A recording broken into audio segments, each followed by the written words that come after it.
The next game I named Zombies. It is an own adaptation of existing games to a chessboard.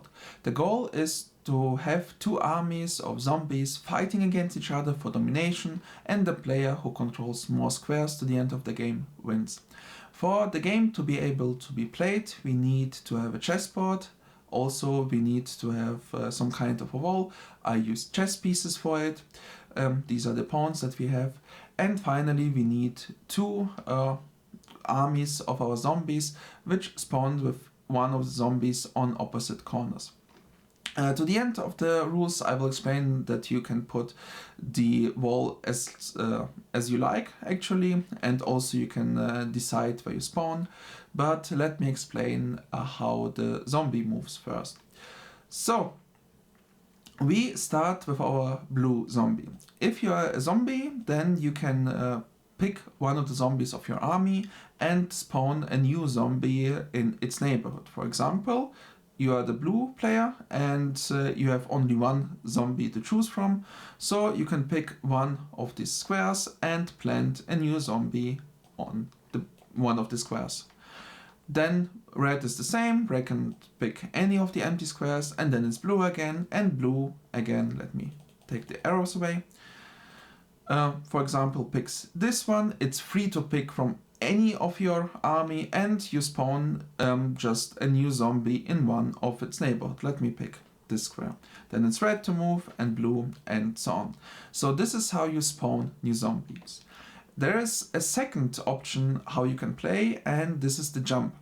For the jump, you need to pick again one of your zombies, and you jump 2 moves in an orthogonal direction. So let me maybe move it to this square. And if you want to jump and we pick, for example, this zombie, then he can move 2 squares in any direction. But the difference is that we move the zombie, and that means once we jump, there is no additional zombie on the chessboard. And this is the downside. The upside is you're faster, but the downside is that you don't get a new zombie for the later stages of the game. Again, you can pick any zombies that you like. You can also jump with this one or with this one. So let me give you an example how the game looks like. So first of all, let me give just an example how the game may continue. These are far from the best moves, it's just an example. Now it's blue to move, and blue can decide to confront his opponent. And this is where the fun of the game lies, since once we spawn a zombie close to the opponents, then our zombie starts to infect the other zombies. For the children, I like to call this barfing. So the zombie barfs everything around it. With the empty squares and the wall, there is no difference, but for the opposing zombies, they convert to our army. That means these 2 will become ours. Now it's red to move, and red maybe decides to put just a new zombie to the square 4. So if he does it, then it infects all the zombies around it, and these 3 will become red.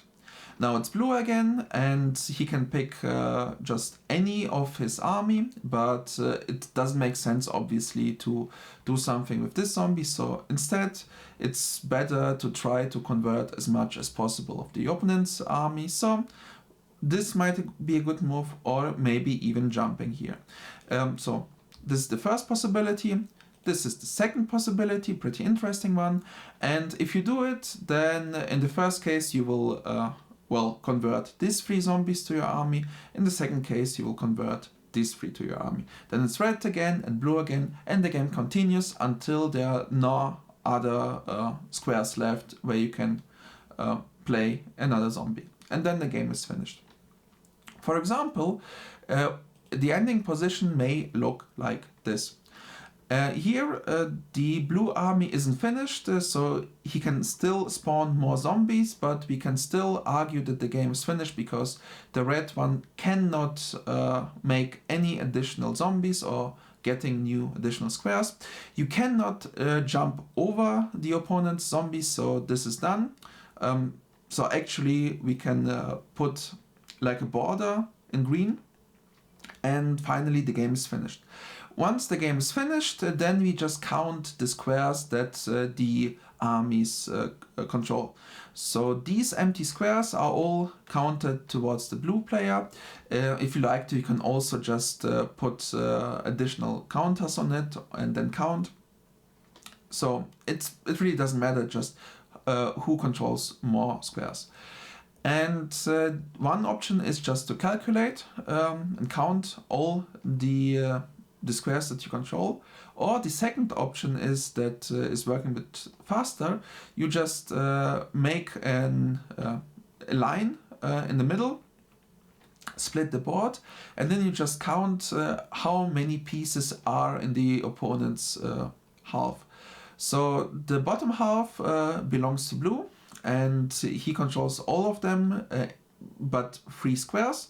But at the same time, he controls more than 3 squares on the top half of the board. That means blue is ahead and blue wins the game. This method works if you did the wall symmetrically, otherwise you still have to count it. If you want to see how it looks in real life, I have some pictures for you. So this is how it looks like. At the start, another position may look like this. Here the children used other pieces for the wall, but it doesn't matter because it's just an immovable force that you cannot pass through. And finally, this might be the ending position.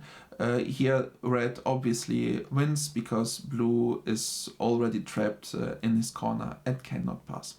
So these are the rules. You can read them again if you like, and if you prefer, you can start with the game, or you can also just look at the 3 tactical positions that are coming for you.